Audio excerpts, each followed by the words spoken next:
Kabajamtoota daawwattoota keenya akkam jirtan addaamuudha. Akkuma waliin baraa turre Photoshop keenya irratti arras loogoo haaraa waliin kaasna.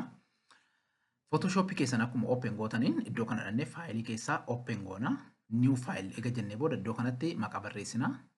Sanaa booda kallattumaan gara text type keenya dhannamuu tuulota keenya keessaa. Sanaa booda settingii isaa akka ofii barbaaddeetti mijeeffattu. Iddoo kana fuuldurri settingiin jira. Kan tuulii kanaa jechuudha. Settingiin asii ol mata duree irratti isinii banama. Iddoo kanatti kilik gaafa gootan barreessuudhaaf mijataa isinii ta'a. Qubee barbaaddan itti barreessitu. Ani F barreesseera amma. Zeen move toolitti eega deebinee booda F keenya fuunee center goona. Center irra eega keenya booda zoom goona. Exact place irratti shape wayii tokko kaasna. Gara iddoo kana dhanneeti rectangle toolii kana filanneeti rectangle F keenya irraa kaaneeti kaasna. Mallattoo ishee F keessaa ishee lammaffaarra gadi jirtu mallattoo kana keessaa kutuu barbaanna jechuudha. Gara leerii keenya dhaquudhaan shape amma rectangle kaafnee fi F keenya iddoo tokkotti qabnee restorize goona. Then rectangle kana eega filannee booda tuulota keenya keessaa quick selection toolii kana dhannee filanneeti double click irratti goona jechuudha. Double click akkuma gooneen dhannee F keenya filachuudhaan delete button dhannee xolna jechuudha kompiitara keenya irraa achiin booda control D goona. Sanaa booda rectangle keenya qabnee delete goona. Delete akkuma jenneen F keenya ilkaan ishee gajjallaa sana kutee gateera jechuudha. Kanaa booda gara pen toolii keenya dhanneeti shape iddoo kanatti click goone eega drag goone booda ammas dhumne iddoo kana click goone drag goone. Kanaa booda shapein wayii tokko kaasa. Kanaa booda bakka kanatti deebitee cuftu. Kanaa booda ellipsii wayii tokko kaaseera. Altii keessan kompiitara keessan irraa hold gochuudhaan yookaan gadi qabuudhaan ishee kana direction ishee ofirra naannessitu. Altiin gadhiisina. Ammas iddoo kana qabnee altii keenyaan direction ishee ofirra naannessina. Alta gadhiisneeti deebineeti. Shape akkasii eega uumne booda gara move toolitti deebina. Then leerii keenya keessa dhaquudhaan shape amma kaasne kana qabnee copy goona. Kanaa booda shape ittiin lama taateetti jechuudha. Lamaan ishee iddoo tokkotti qabnee restorize goona.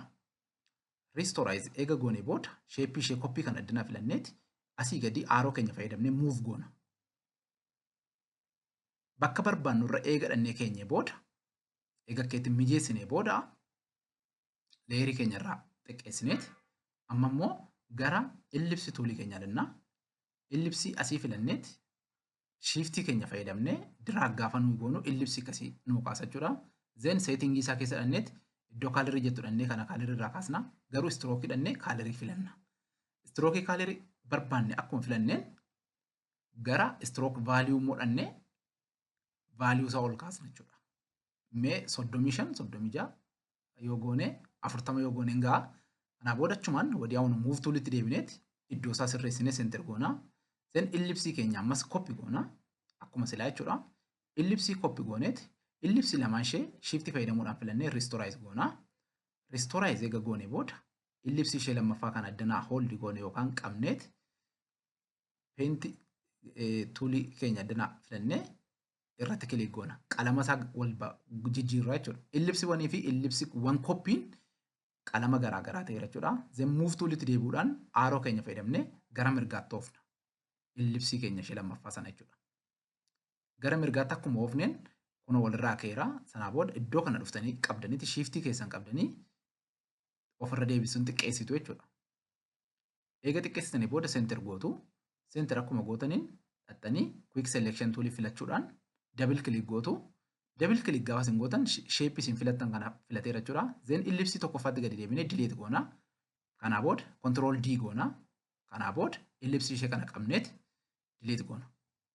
Delete akkuma gooneen kutee keessaa gateera jechuudha. Bakka ellipsii isheen koppiin kun turte jechuudha. Ishee hafte kana keessaa quncisnee yookaan balleessuudhaaf dhannee eraser toolii filanneeti iddoo kana ellipsiiwwan irratti koppii click gochuun dagatinaa. Ishee hafte haxoofne balleessinaa. Mallattoo ji'a wayii fakkaatu tokko kaasneerra jechuudha. Then move toolii keenya deebi'uudhaan ellipsiitti ammas copy goona ishee kanas. Gara naannis irraa galagalchuu barbaanna waan ta'eef. Ellipsiiwwan copy kana dhanneeti idiitii jalaa flip vertically goona. No horizontally goona. Flip horizontally gaafa gooneennu haala kanaan ishee copy kana flip nu godheera yookaan nu galagalcheera jechuudha. Then size isheen xiqqeessina hamma ofii barbaannu akka inni jala galuutti jechuudha. Bakka lamaanutti filannee center gochuu dandeenya iddoo kana yoo barbaaddan jechuudha. Then ellipsii ishee tokkoffaa kana ishee copy kana filanneeti ammas arrow keenya fayyadamuudhaan gara mirgaatti oofna jechuudha. Gaafa isin akkeetti ooftanii zeeroo wayii tokko isin uumeera jechuudha. Haala miidhagaa ta'een jechuudha. Isin lamaan ishee iddoo tokkotti filachuudhaan merji gootu. Sheeppii tokko akka taatu jechuudha. Wal qabatee hin jiru garuu sheeppii tokkodha. Kanaa booda gargar baasuudhaaf fi maqaa sirreessuudhaaf ellipsiiwwan jennee itti moggaasan jechuudha. Then iddoo kana dhannee rectangular mark tool kan jettu kana filanneet iddoo kana dhufnee F keenya gargar kunnaa F irratti kiliik akka goonee iddoo kana dhufnee keessatti kiliik gooneet leer V akka goone. Akkuma kat gooneen leerii kana gargar baaseera jechuudha. Leerii ishee amma gargar baate kana F bottom jennee itti barreessina. Ishee amma kunne kana jechuudha. Miilla F waan tureef jechuudha. Ishee kana immoo qabneet F top jennaani. Then F'n kun gargar ba'eera jechuudha. F gararraa fi F gajjallaa jechuudha. Kanaa booda quick selection tool bira dhanneet sheeppii keenya ishee gararraa sana asii dhufnee select gochuudhaan yoo ilaaltanitu ta'e gararraa jirti sheeppiiwwaniin ishee dhannee double click goona. Double click akkuma gooneen F tooppii irra jirti waanta ta'eef F tooppii kana qabneet delete goona. Then gaafa akkeetti click gootan ilaaltan keessaa kuteera jechuudha. Haala kanaan akkuma silaa ellipsii keenya irratti hojjenne jechuudha. Then hin deebisna. Mallattoo ijaa kun balleessisanii fiduudhaaf isin fayyaddi.